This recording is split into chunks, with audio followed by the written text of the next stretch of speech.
Capitol Records Tower, Hollywood, California, July 1956. Dorothy Miller worked in Capitol's promotional materials department. Her job was preparing photographs for distribution to radio stations, record stores, and publications across the country. She had two filing cabinets, one labeled National Distribution, one labeled Regional South. On her desk sat a photograph from Capitol's recent anniversary celebration.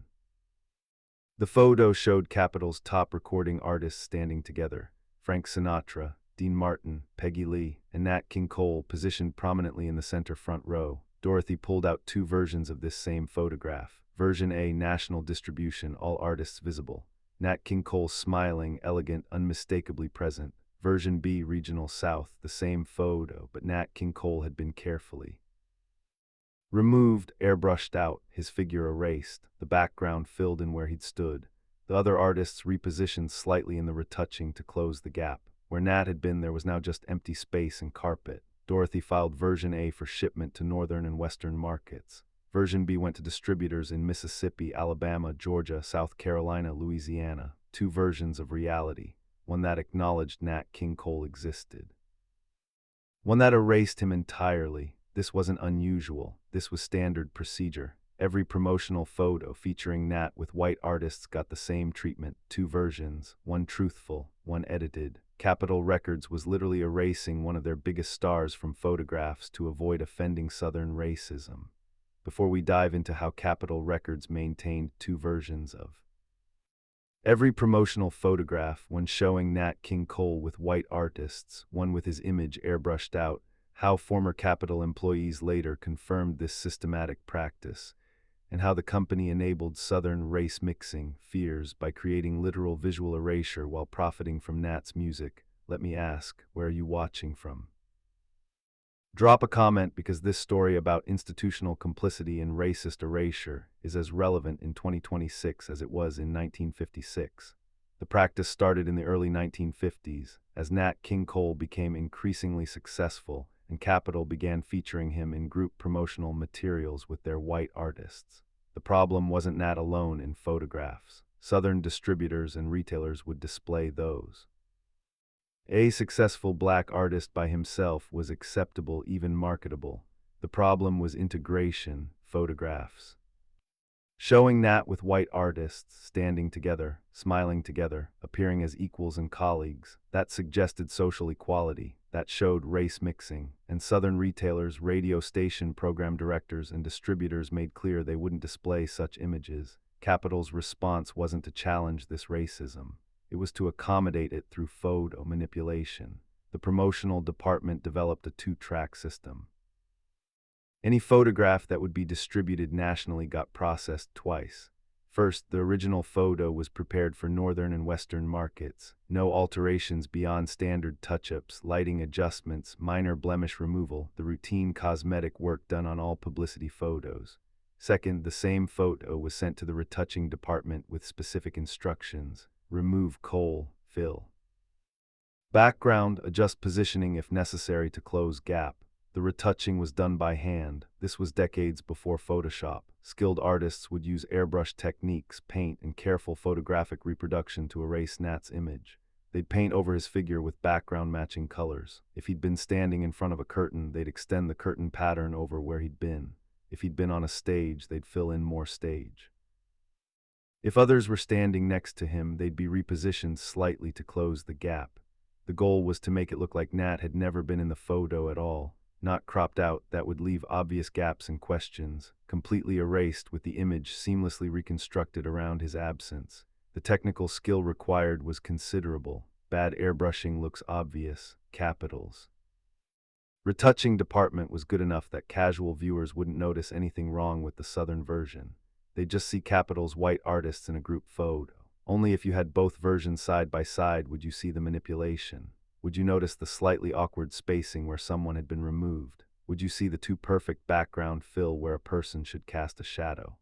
Capitol maintained this dual system for every major promotional campaign involving Nat with white artists. Album release parties, industry events, award ceremonies, label anniversary celebrations, 2 photographers at every event. No, 1 photographer, 2 versions created afterward. The cost of this system was significant. Retouching photos by hand was expensive. Maintaining 2 sets of everything, prints, negatives, distribution. Lists required extra administrative work, but Capitol calculated it was worth it. The Southern market was too large, too profitable to ignore, and Southern distributors had made clear, show us race mixing and we won't display your materials. So Capitol paid for erasure rather than lose Southern distribution. The moral calculus was pure business. Nat King Cole made them money, a lot of money. His records sold nationally, including in the South. But promotional materials showing him with white artists, that would offend Southern sensibilities and hurt sales. Solution: sell his music to everyone but only show him existing to Northern audiences. To the South, provide promotional materials where he'd been removed. Profit maximized, racism accommodated. Everyone wins except Nat, whose image was literally being erased. Did Nat know about this practice? Almost certainly. He was too visible at Capitol, too involved in his own career, not to notice that promotional materials distributed in different regions looked different. But he never spoke about it publicly. Like so many indignities of the era, he absorbed it as the cost of success. Fighting every battle would have left no energy for the music. The most devastating example of this erasure happened in 1956. Capitol Records celebrated its 15th anniversary with a major publicity push. They assembled all their top artists for a group photograph to be used in advertisements, trade publications, and promotional displays. The photo was carefully staged. Capitol's biggest stars, representing the label's success and prestige: Frank Sinatra, Dean Martin, Peggy Lee, Tennessee Ernie Ford, and Nat King Cole, among others. Nat was positioned prominently, center of the front row. The photographer had placed him there deliberately. He was, by sales figures and chart success, one of Capitol's most valuable artists. The photo was stunning, a real document of American musical talent, integrated, collegial, showing what the industry could be when talent mattered more than race. That was the national version. The version sent to publications in New York, Los Angeles, Chicago.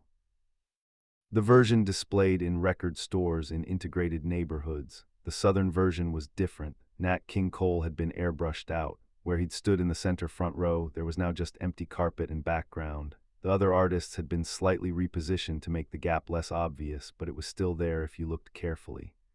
A photograph that should have been celebration of American music became a lie, a document of erasure, physical proof that even at the height of his success, Nat King Cole could be made to disappear with an airbrush, and Capitol's willingness to accommodate racism.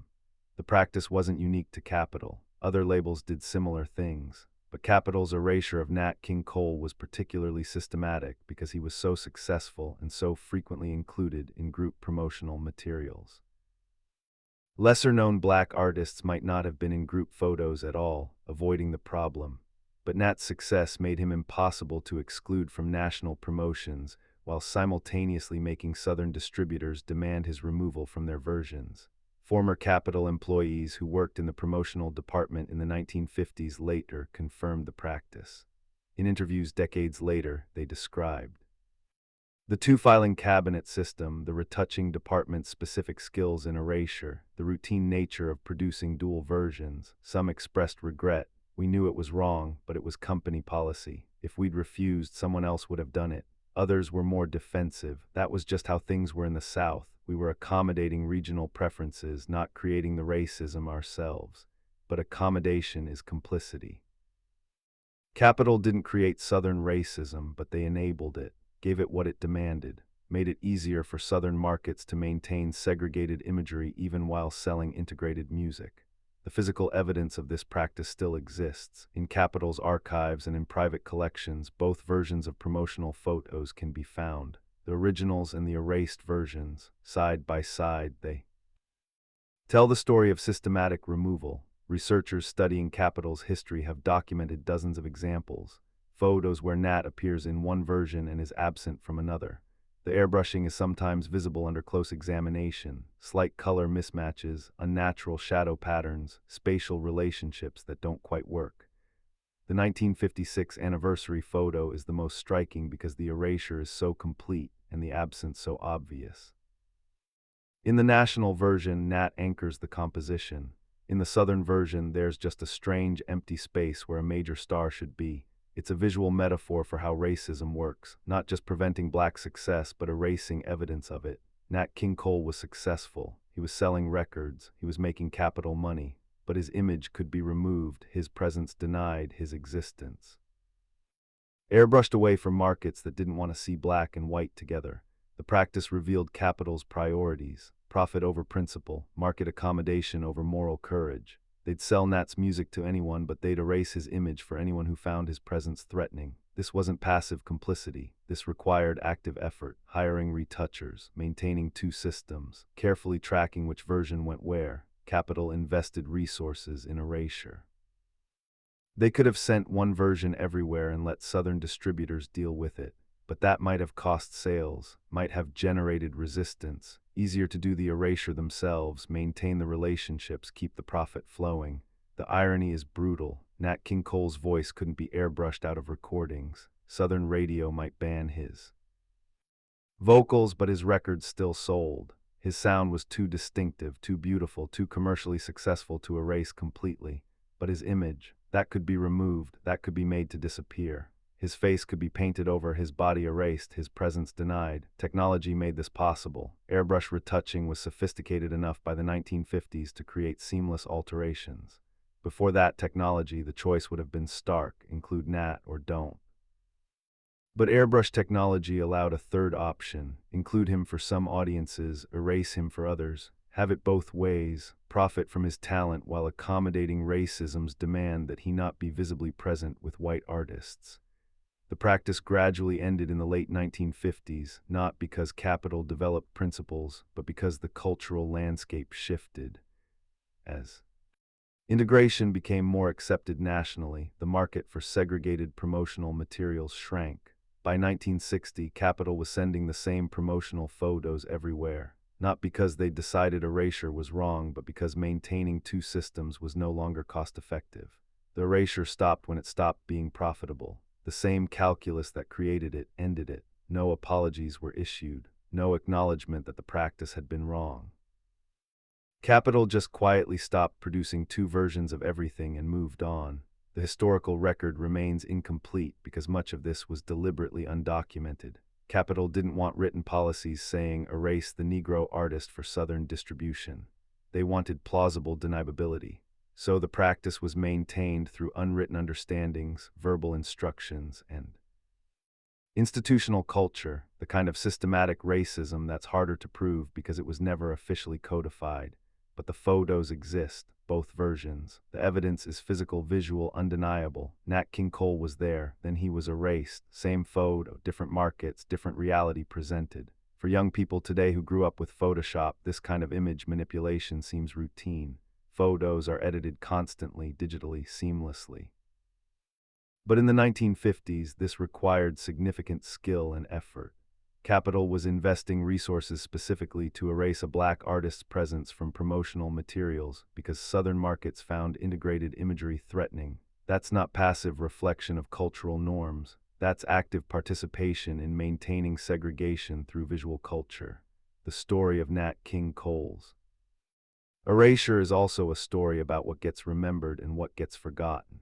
The Birmingham stage attack is well known. The TV show cancellation is documented. But the promotional photo manipulation, most people have never heard of it, maybe because it's harder to dramatize, maybe because the evidence is scattered across archives and old promotional materials, maybe because it's uncomfortably close to practices that continued in more subtle forms, but it happened systematically.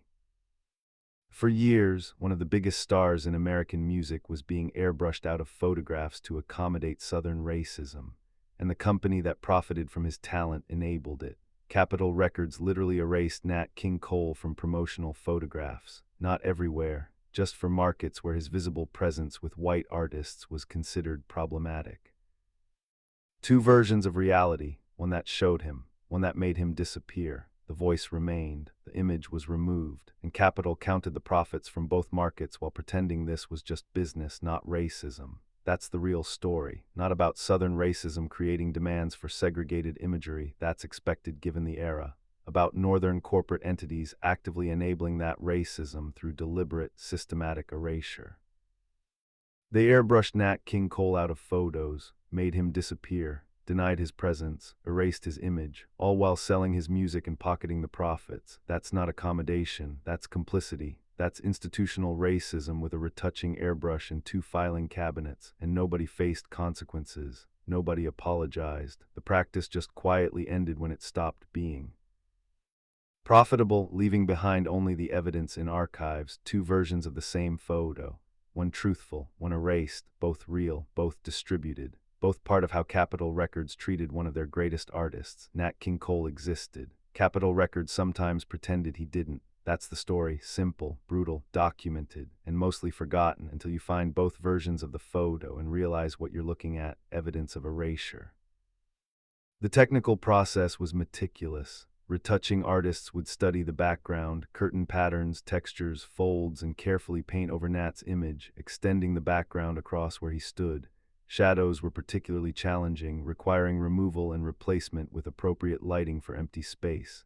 The work was painstaking, taking hours per photograph. Capital paid professional rates for this skilled labor. The budget line item was discreetly labeled regional photo preparation, rather than anything that would explicitly acknowledge what was being done. The business justification was framed neutrally: market-specific promotional materials, regional customization. Never "we're erasing our black artist because Southern racists won't display integrated photographs." The euphemistic language allowed everyone to avoid confronting the moral reality, as long as it was described as regional preferences. It could feel like business practice rather than racist complicity. But removing a person's image from a photograph because of their race is not neutral market customization. It's erasure, it's denial of existence, it's visual segregation. And Capitol did it systematically, routinely, for years, while simultaneously promoting Nat King Cole as one of their major stars. The contradiction was stark. Look at our incredible roster of talent, but only if you're in a market where we'll show you all of them. Maria Cole discovered this after Nat's death when going through Capitol's archival materials, duplicate photos, versions with Nat, versions without. Her reaction was quiet fury. They took his voice off Southern radio. They took his image out of Southern photographs. They wanted his money, but not his presence. The accumulation created a Southern landscape where Nat was simultaneously successful and partially invisible. His records sold, his music played on black radio and instrumentals on white radio, but his image as an integrated, equal colleague with white artists, that was carefully controlled, managed, and when necessary, erased.